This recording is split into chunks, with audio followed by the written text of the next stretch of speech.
नून league की जानिब से अपने उम्मीदवारों को टिकट्स जारी न करने का इम्कान है। ज़राए मुस्लिम लीग नून का मौक़िफ़ है कि नून लीग 14 मई के इलेक्शन को नहीं मानती। इस हवाले से मज़ीद तफसीलात जानते हैं ब्यूरो चीफ लाहौर फैसल दुरानी से। जी फैसल दुरानी, इस हवाले से आगाह कीजिएगा कि मुस्लिम लीग नून ने कहा कि 14 मई के इलेक्शन को ही नहीं मानती।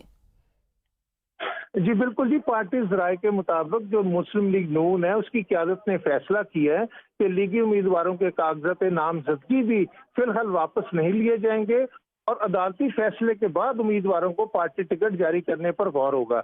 इसीलिए अदालती फैसले तक पार्टी टिकट जो है वो जारी ना करने का भी फैसला किया गया और आइंदा इंतखाबात में मुस्लिम लीग नून हिस्सा लेगी या नहीं, इस हवाले से फैसला जो है पार्टी कायद नवाज शरीफ मुशावरत से करेंगे।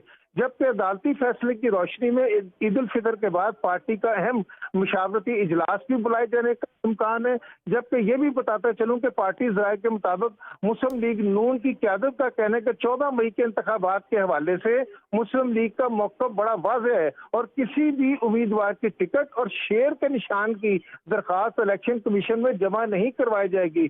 आपको ये भी बताता चलूं कि दरअसल असना पार्टी जो रहनुमा है उनका भी ये मौक़िफ़ है कि मुस्लिम लीग नून ने जो पंजाब के इलेक्शन का बाइकाट है वो नहीं किया और ना ही उम्मीदवारों को टिकटें जारी की गई हैं, ना बाइकआउट किया गया और ना ही टिकट्स जारी किए गए हैं। बहुत शुक्रिया फैसल दुरानी, हमें अपडेट कर रहे थे।